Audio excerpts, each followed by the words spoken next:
Effectivement, le président de la République a convoqué la réunion interinstitutionnelle à laquelle ont pris part le président du Sénat, Madame la Première ministre, le procureur général et la Cour de cassation, qui représentait, je crois, à l'occasion le président de la Cour constitutionnelle en déplacement. Nous avons, comme vous vous en doutez, parlé essentiellement de la question à l'est de la République démocratique. C'était une évaluation de la situation qui prévaut à l'est et particulièrement dans la ville de Goma. Il ressort de cette évaluation que nos militaires, les FARDC et les Ouazalendo continuent à tenir certaines positions dans la ville. Nous tenons ici, au nom du président de la République, à féliciter la population du Nord Kivu, les vaillants combattants des forces armées de la République démocratique du Congo et les Ouazalendo. Nous avons exploré les voies et moyens pour, restaurer l'autorité de l'État au niveau de la province dans le Nord Kivu, qui doit continuer à être administré par l'autorité nommée par son Excellence Monsieur le Président de la République. Nous avons aussi relevé la question humanitaire. Comme vous le savez, il y a coupure d'électricité depuis près de 4 jours dans la ville de Goma. Nous ne pouvons pas supporter cette situation de désastre humanitaire vis-à-vis de notre population. Nous avons aussi, avec le président de la République, exploré la voie de sortie des crises qui intègrent la question, le volet politique et le volet diplomatique. Et le contenu de ce plan de sortie des crises vous sera donné le moment venu.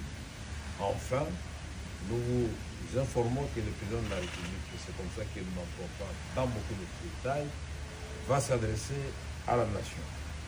Ne me posez pas la question quand et à quelle heure, mais il s'adressera à la nation. Je vous remercie. Au fur et à mesure, l'information va évoluer. Beaucoup bandako monanga kaka na ya koloba.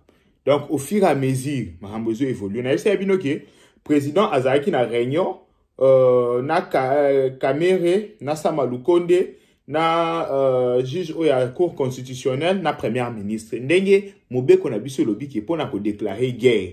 Il faut que solana batuana misatu kuyeba soki tokoki ko sala yango avant yango président akutana kina na armée na ministre ya défense nde na esa bino ke bandeko décor eza planté tala biso to monaka eza te ko lobimisa pe ba source d'information na biso mais tokosuka kaka na état de guerre président ata déclaré que guerre contre Rwanda te a ko déclarer pays na biso na état de guerre to mobiliser makambu ndenge zalaka parce que ekoki bandeko na biso ba sud-africain ba réagir opposition à sud-africain ameki ko réagir à lobby ba rwandais ba bomi ba sud-africain ba bangi Afrique du Sud té mais pourquoi ba sud-africain ba obanga ko bundisa ba rwandais pourquoi ba sud-africain ba zotinda ka ba soda ba zotinda ba armement té ba tinda armement ba aider RDC parce que RDC a na SADC et un message ni bo lancer na SADC pourquoi toza bandeko na ki SADC en haut parce que ceux qui va toucher biso va toucher PSADC. Our soldiers from DRC, not because we don't want to support DRC. What M23 did to us is actually a declaration of war against South Africa. You cannot be killed like that and you don't respond. That is an act of cowardice. Because M23 should know that South Africa is not a place to play. The point I made on the withdrawal of soldiers was that we did not deploy soldiers who are well-trained to go and fight the sophisticated soldiers of M23. We just deployed people and we call them soldiers, but they don't have bullets. The reason why our 9 soldiers were killed now is because the person who was appointed, a tender that was appointed to supply ammunition, did not supply ammunition. and our people got killed. The first time they got killed in ambush in their own base. Once people come... Sadek a aidé biso na Minduki. Bandeko. Na Rwanda, nde na yose kibino bato ba palandaka chaîne nanga bien, ba mona na chaki ba image, ba réfugié, bato ba komo longwa Gisenyi, butu oti sikoyo, bato ba koko fanda isusu na Gisenyi te, parce que FARDC kotaki asalaki carnage. Lobby lisusu a kokota osa la même chose. Après lobby lisusu, bako vivre cycle infernal ya bongo, ba vivre cycle infernal ya bongo, bako vivre yango ata pendant 2 à 1 mois. Bako vivre yango, bako comprendre pe calvaire ya bandeko na biso na Goma. Bako comprendre comment esalaka, comment eswaka na mutema komona ake, bandeko na biso na babifunda na mutu bazokima. Toko faire vivre bango même calvaire. Parce que trop c'est trop. Dès que Bino, Kamere a outi kolobake, dans peu de temps, le chef d'État va s'exprimer. Chef d'État, tant va s'exprimer, à cause de l'année, mais à déclarer état de guerre. Tozan est là comme sous-suité Tozo et la bandeko. Chef de l'État, ceux qui va conseiller, Baoyo Kabiso, Tozan est là comme sous-Tozo et la T. A déclaré état de guerre. Lobby, ma ministre Thérèse Wagner, a signé sous conseil de sécurité à ONU et s'est réunir. Alors, je vais essayer un peu de résumer en français pour ceux qui ne comprennent pas bien le lingala parce que le Congo est très grand. Je vous avais dit dès le début que le président va faire la réunion avec le président du Parlement, Vital Kamerhe, président du Sénat, Sam Alukonde, le président de Cour constitutionnelle, j'oublie souvent son nom, et la première ministre qui est Judith Suminwa. La réunion, pourquoi ils ont fait ces réunions?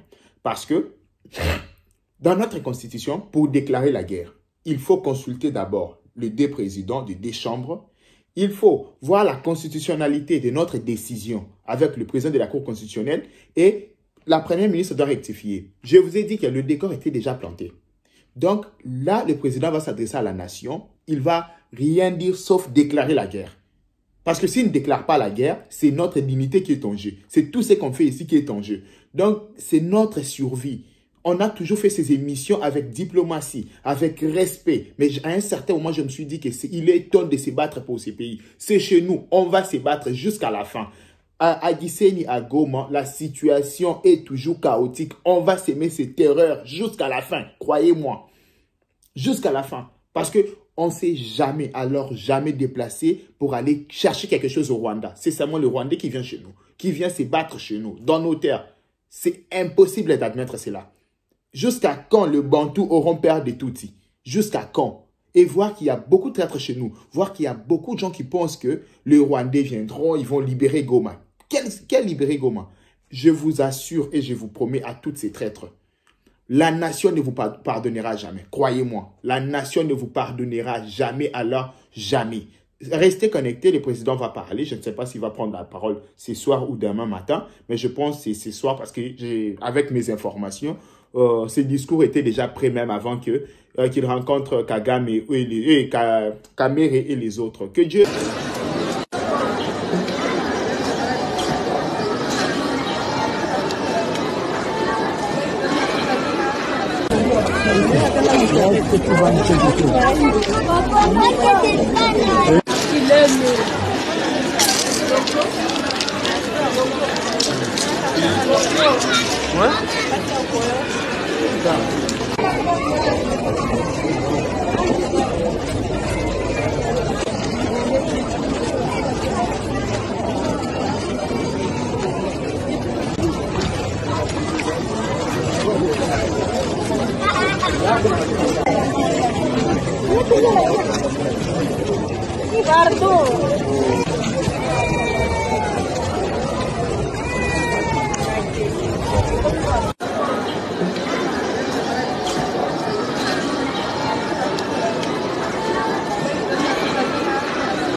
Ouais.